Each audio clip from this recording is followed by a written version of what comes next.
Hello everyone, and welcome to my Sister Wives For You channel. I hope everyone is having a wonderful day. Before we begin, please hit the subscribe button and give this video a thumbs up. Robyn leaves Kody after financial collapse. She loves new wealthy boyfriend. The whispers that once floated around Kody Pass about cracks in the family empire have now exploded into a wildfire of reality as Robyn Brown, the wife who was once touted as Kody Brown's favorite, is allegedly walking away from the collapsing financial kingdom that the Brown patriarch tried to build but could never sustain, and instead she is said to be basking in the comfort, stability, and luxury of a wealthy new man who gives her everything she has long been deprived of in her marriage. With Kody, for years, viewers of Sister Wives saw Robyn painted as the loyal wife who clung desperately to Kody even as his relationships with Mary, Janelle, and Christine dissolved one after another like sand slipping through fingers. But now sources close to the family claim that the once tight bond between Robyn and Kody is frayed beyond repair. Not just because of emotional wear and tear, but because of the crushing financial collapse that has left the Brown family drowning in debt, lawsuits, and unpaid property expenses tied to the infamous Kody Pass land. Robyn, who was once proud to be the last wife standing, reportedly grew tired of seeing her life spiral into a pit of unpaid bills, mounting credit card balances, and the shame of knowing that the empire she hitched her wagon to was nothing but a house of cards ready to collapse. When Kody could no longer sustain the image of wealth and success that he flaunted on television, insiders allege Robyn began seeking emotional comfort elsewhere. And that's when a wealthy businessman, described as charming, successful, and generous, entered her orbit, sweeping her into a world where she finally felt adored, secure, and most importantly, financially stable again. The downfall of Kody's finances has been brewing for years, and longtime fans know it. The Kody Pass property has sat undeveloped, taxes unpaid, while the family continues to bicker about how to divide the land that was supposed to symbolize unity, but instead has become a monument to greed and dysfunction. Reports surfaced earlier in 2025 that liens were placed on sections of the property due to unpaid taxes, leaving the Browns in an increasingly desperate situation. Janelle herself confessed she left the marriage with nothing.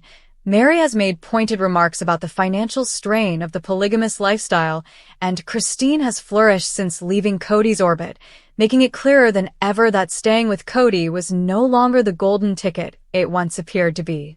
For Robyn, the collapse of finances hit differently. Unlike the other wives, Robyn had tied her entire future and her children's well-being to Kody's promise of stability. She was portrayed as the wife who benefited most from Kody's favoritism. She got the big house, the expensive jewelry, and the most time with him. But when the financial house of cards fell, the perks evaporated, and what was left was a crumbling foundation, a mountain of debt, and a man increasingly bitter at having lost control of his once sprawling family empire. Insiders claim Robyn began to see Kody not as the strong patriarch she once admired, but as a liability dragging her down, a man unable to provide, unable to protect, and unwilling to admit that his own arrogance had driven the family into financial ruin. Enter the new man, a wealthy boyfriend who reportedly comes from outside the polygamous world but understands the allure of stability and charm. Rumors swirl that he met Robyn through mutual friends, impressed her with his generosity, and offered her something she hadn't felt in years: true security. For years, Kody gave Robyn attention, but always with strings attached: control, jealousy, anger, and financial recklessness. This new man, however, is said to have given her unconditional affection along with the stability of a bank account that doesn't bounce. Friends close to Robyn allegedly describe her as glowing in his presence, freer, lighter, no longer burdened by the constant drama that defined her life with Kody. The wealthy boyfriend reportedly treats Robyn like a queen, whisking her away on trips, showering her with gifts, and most importantly, never making her feel guilty for wanting financial security. While some fans might accuse Robyn of being materialistic, others argue that after years of living in the chaos of Kody's poor financial management, her desire for stability isn't shallow, it's survival. The shockwaves of this alleged romance are reverberating through the entire Brown family. Kody, who once gloated that Robyn was his soulmate and loyal partner, is said to be furious and humiliated by the betrayal, especially because he had long bragged that Robyn was the only wife who truly supported him unconditionally. To now lose her not only to another man but to one who is wealthy and stable paints Kody as the ultimate failure, a man who couldn't keep his family, couldn't manage his money, and couldn't provide for the one wife who was supposed to be his rock. The optics of Robyn leaving him after a financial collapse to be with a wealthy man couldn't be worse for Kody, whose public persona has always been tied to a sense of control, charisma, and patriarchal power. For a man who always wanted to appear as the leader of a prosperous, happy family, the reality that his favorite wife left him for a wealthier man is devastating. Fans online are eating up the drama, with many claiming this is karmic justice for years of favoritism and manipulation. Social media threads buzz with comments like, "Robyn finally saw the truth. Kody has nothing to offer. And she got a taste of her own medicine. Money runs out. Love runs out." Some fans are even cheering her on, suggesting that Robyn deserves happiness and stability after putting up with the constant chaos and public ridicule of being Kody's favorite. Others, however, believe this is yet another betrayal in the long saga of dysfunction, pointing out that Robyn once accused Christine and Janelle of being disloyal, only to now allegedly turn around and walk away herself. Whatever the opinion, one thing is clear. Robyn leaving Kody for a wealthy new boyfriend changes the narrative of sister wives forever, transforming her from the last wife standing to the woman who abandoned the sinking ship when the money ran out. And what of the future? Insiders say Kody is scrambling, trying to salvage what little dignity he has left while facing the possibility of life without Robyn, the woman he once believed would be with him until the end. He reportedly feels blindsided, betrayed, and emasculated, furious that Robyn could walk away after everything they shared. But those close to Robyn argue that her decision was not about betrayal. It was about survival, about choosing a life where her children could thrive without the constant stress of financial collapse and unpaid bills. The wealthy new boyfriend represents a fresh start, a chance to rewrite her story, and a way to prove that she doesn't need to be tied down to a collapsing empire to have worth. As the saga unfolds, one thing is certain. The Browns will never be the same, and fans will be watching every step of Robyn's new journey with wide eyes, wondering if this is the final blow that officially ends the once mighty Brown family legacy. The quiet of Robyn's tiny apartment was filled with the gentle hum of the air conditioner as she perched on the edge of her bed. A throw pillow's tattered edge, a reminder of the life she'd left behind, was traced by her fingers. The story, Robyn leaves Kody following financial collapse, went viral on social media and in tabloids. The headlines shouted scandal, heartache, and betrayal, but they failed to convey the gravity of her choice, or the odd mixture of guilt and relief that now gripped her like a second skin. Robyn had been the rock in Kody's turbulent life for years.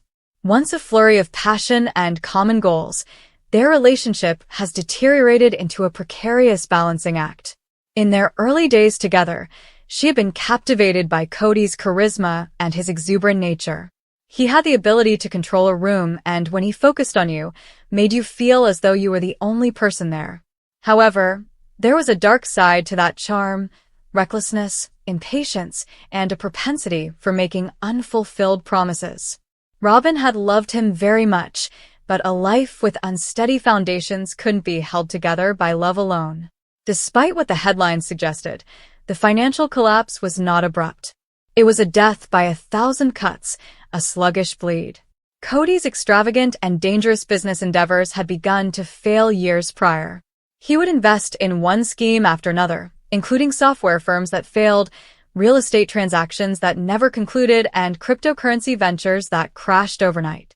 Every setback eroded their stability, despite Robyn's best efforts to be encouraging and to believe in his idea. She had seen their credit cards max out, their money go, and their hopes of a comfortable future ebb and flow like sand. Robyn had first been his companion in every way. To keep them afloat, she had stayed up late with him, looking over business plans, making recommendations, and even taking money out of her own funds. However, Kody's previously contagious positivity began to feel like denial. With a wave of his hand, he would dismiss her worries and assure her that the next big transaction would arrive soon. "Believe me, sweetie," he would add, grinning disarmingly. "We will be impenetrable." But the promises piled up like unpaid bills, and the corner never materialized. Robyn wasn't innocent. She was aware of that. Instead of standing her ground, she had allowed him to continue for too long, disregarded the warning signs, and allowed herself to be carried away by his fantasies. But eventually, she was unable to deny the reality any longer. Their expansive 5-bedroom home, which they had purchased when Kody was at his most confident, was foreclosed upon by the bank. They had sold jewelry and furnishings to pay for necessities after moving into a small rental. To put food on the table, Robyn worked late into the night as a graphic designer, taking on extra shifts at her job. To compensate for the losses, Kody appeared to step up his strategies and take greater chances. One October wet afternoon was the tipping point. Kody was pacing the living room with his phone clamped to his ear when Robyn returned home following a hard day at work, her eyes burning from hours spent at the computer. His voice was full of the same passion she had once found so intriguing as he pitched to yet another investor. However, she didn't sense the glimmer of hope this time. She was worn out and hollowed out. With his recognizable smile, he turned to face her after hanging up and said that this agreement would change everything. She didn't answer. With the burden of years bearing down on her chest, she simply gazed at him. "Kody," she said, "we can't continue like this." Thinking she was kidding, he had laughed, but her face stopped him cold. He appeared to notice her, actually see her for the first time. Not as his support system or co-conspirator, but as a woman who was worn out and finished. That night, they argued with the tired resignation of two people who had run out of things to say, rather than the ferocious fire of their youth. Robyn informed him that she was going because she couldn't continue to live a life in which hope was constantly elusive, not because she didn't love him. She moved into a friend's guest room after packing a single suitcase the following morning. Within days after learning of the breakup, the tabloids began fabricating a story about avarice and treachery. Robyn was portrayed as the antagonist, the one who had deserted her husband during his time of need. They were unaware of Kody's restless nights, her panic attacks over unpaid expenses, or how her own dreams had been gradually smothered by hers. They had no idea how difficult it was to leave someone she had previously thought was her forever. Robyn remained solitary for weeks, avoiding the press and the critical gaze of others. In order to replenish her savings, she immersed herself into her career and took on freelancing projects. She gradually began to rediscover aspects of herself that had been lost in the turmoil of her marriage. She had not painted since college, but she did it once more. She took lengthy walks in the park, allowing the cadence of her strides to calm her racing mind. She even began to laugh once more, but this time it was without the burden of anxiety. She met David while out for one of those walks. He was drawing the fall foliage in a battered notebook while perched on a bench. He didn't have the same flamboyant flair or big gestures as Kody. Robyn felt noticed in a manner she hadn't felt in years because of his quietness, thoughtfulness, and kindness in his eyes. They began discussing art, then life in general. He was a successful but modest financial advisor whose calm demeanor soothed her jangled anxieties. David didn't have to make her fall in love with him. He was a steady, trustworthy man who listened to her and showed up when he said he would.